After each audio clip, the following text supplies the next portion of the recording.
Rabotai, me permettrait de dédier Dvar Torah et Nishmat Yonatan Ben Frecha, c'est l'Askara aujourd'hui, d'avoir une pensée pour Valentin Khayal, dont c'est la fin des Shiva aujourd'hui, Valentin Genassia, et tous ceux qui sont Niftarim en Israël, et au grand rabbin Claude Brami, qui a un srout extraordinaire à travers ses livres L'arme de la parole. C'est quand même Kharef Pifiot, de toute la collection, pas seulement sur toute l'année, quoi. C'est vraiment un ouvrage de référence pour tout je dirais, le judaïsme français, francophone notamment, une contribution extraordinaire.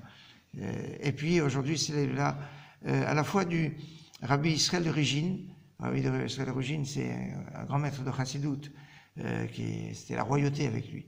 Et puis de Rav Zundel de Salant, c'était le maître de Rabbi Israël de Salant. Israël Salanter, le fondateur du mouvement du Moussar. Et plus connu, c'est Rav Ovadia Yosef, dont c'est célèbre aujourd'hui, mais de ce Rav Ovadia Yosef qui est né à Bagdad, qui s'appelait Abdallah à la base. Et quand il est arrivé à l'âge de 4 ans, d'après Rabbi Abdallah Somer, d'un grand maître de Bagdad, et quand il est arrivé en Israël, il a changé Abdallah à Ovadia. Et à la base, Ovadia, c'était son nom de famille. Et Yosef, c'était son prénom. Et pourquoi on l'appelait Yosef? D'après Rabbi Yosef Chaim, Rabbi Yosef, c'est le prénom, et Chaim, c'est le nom de famille, le Ben Ishraï, qui était aussi à Bagdad. Donc ça, c'est un point. Et puis, donc maintenant, Yosef est devenu le nom de famille, et Ovadia son prénom. Et il était, en 47, il était grand rabbin du Caire. On peut imaginer un peu les complications. Après, dans les années 60, il était grand rabbin de Tel Aviv. Bon. Et puis, en 72, il a été élu grand rabbin séfarade d'Israël, Rishon LeZion, primat de Sion. C'était une autorité extraordinaire. Avec quelque chose quand même qui est assez bizarre, c'est qu'il est niftar, donc comme aujourd'hui, le 3 Mar Cheshvan, qui correspond au 7 octobre, il y a 10 ans. Très exactement. Donc aujourd'hui, c'est les 10 ans de sa disparition, donc c'était un 7 octobre. Mais la date hébraïque, ça correspond aujourd'hui. Rabbi Yosef. Alors, la façon la meilleure de pouvoir lui donner, on dit Siftotav Dovot Bakever, il écrit beaucoup de livres, notamment c'était un homme de halakha, mais d'une puissance extraordinaire, avec une force de kochad et teradif. C'est pas d'être permissif, mais de trouver des permissions dans l'halakha, était d'une puissance forte.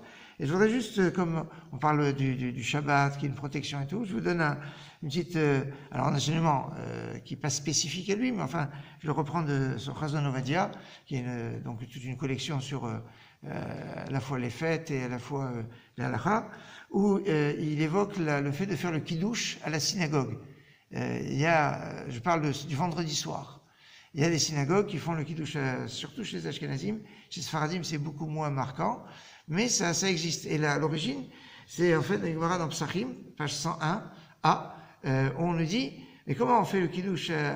D'abord, la Gemara dit, un kiddush le makom seuda. Le kiddush, c'est à l'endroit où on fait une seuda. Si on fait pas un repas à l'endroit où on fait le kiddush n'est pas validé. Donc il faut manger. Elle dit alors, pourquoi on fait le kiddush le vendredi soir à la synagogue? On mange pas à la synagogue le vendredi soir, il n'y a pas de kiddush. Et la Gemara va répondre, non, mais dans le temps, il y avait des chambres dans les synagogues où il y avait des gens de passage qui logeaient à cet endroit-là. Et donc, ils mangeaient, eux, sur place. Et donc, alors, ils n'avaient certainement pas de vin pour pouvoir faire le kiddush. Donc, on faisait le kiddush. Et donc, on peut les rendre quittes comme ça. Et c'est resté, même si maintenant, il n'y a plus personne qui vit dans des dépendances de la synagogue et qui entendrait le kiddush à l'endroit où ils vont manger, on l'a gardé. Mais, le Rav Ovadia dit, si toute la communauté fait le kiddush chez soi, il n'y a plus vraiment de raison de le faire, sauf s'il y a beaucoup de gens dans la communauté qui ne sauront pas de toutes les façons faire le kiddush chez eux.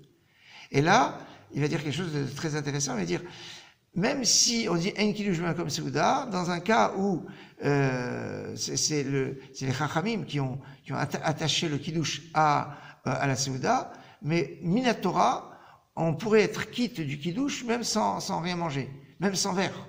Le fait d'avoir un verre, c'est une obligation rabbinique. Et c'est comme ça que le jour de Kippour, alors on va dire simplement, le jour de Kippour, si ça tombe Shabbat, comment on fait le kiddush? Et une mitzvah, même si c'est Shabbat. Alors comment on fait? Eh bien on se rend quitte par le kiddush qu'on fait dans la tefila. Quand dans la tefila on dit Baruch Hashem Mekadesh Shabbat, dans la prière, eh bien ça peut être validé comme kiddush. Alors dans l'année, on ne se sert pas de cette possibilité, parce qu'on doit le faire comme les Chachamim nous ont institué sur un verre de vin, donc on fait et ce qui est l'obligation de Torah et ce qui est l'obligation rabbinique, mais quand on est à Kippour, on n'a pas d'autre choix, donc on le fait pour se rendre quitte que par la tefila. Dans cet esprit-là, eh bien, on va dire, on va pouvoir rendre quitte ceux qui ne feraient pas le kiddush chez eux, du tout, au moins en les rendant quitte, en faisant le kiddush. Mais ça va se poser la problématique, mais celui qui fait le kiddush, comment il fait un kiddush et puis il boit pas? Alors, première technique, on donne à boire à un enfant. Alors mais maintenant, attention, quand on fait un kiddush, il faut boire un revi'it, ou rovakos, il faut boire une quantité. Dans ce cas-là, l'enfant n'est pas obligé de boire un rovakos, même s'il goûte à peine, c'est valide. Maintenant, il y a une autre possibilité, c'est que celui qui fait le kiddush va boire le verre. Un revi'it, s'il boit 8,6 centilitres, ça peut être déjà considéré comme une sorte de Seuda. Alors, un mec va dire, 8,6 centilitres, mais ça c'est en tant que kiddush, donc il faudrait qu'il boit 2 verres. Éventuellement, il y en a qui disent, alors, avec un verre. Mais c'est pour ça que des fois, si chez Herzibourg, c'est lui qui fait le kiddush le vendredi soir à la synagogue, si vous voyez qu'il descend tout le verre, c'est pas parce qu'il a soif, c'est parce qu'il veut respecter la halakha. Et si vous voyez qu'il se verre un deuxième verre et qu'il veut boire un deuxième verre, c'est qu'il veut être encore plus marmire pour faire la halakha avec plus de finesse. Voilà. Donc, pour ne pas mal interpréter des choses, mais d'une façon générale, ce qu'il faut surtout retenir, c'est un kiddush et là, même comme Seuda, comme il est marqué, avec Karata le Shabbat Oneg. Karata, tu l'appelleras, donc c'est un kiddush, le Shabbat Oneg, l'endroit où il y a Oneg, l'endroit où il y a un délice. Excellente journée.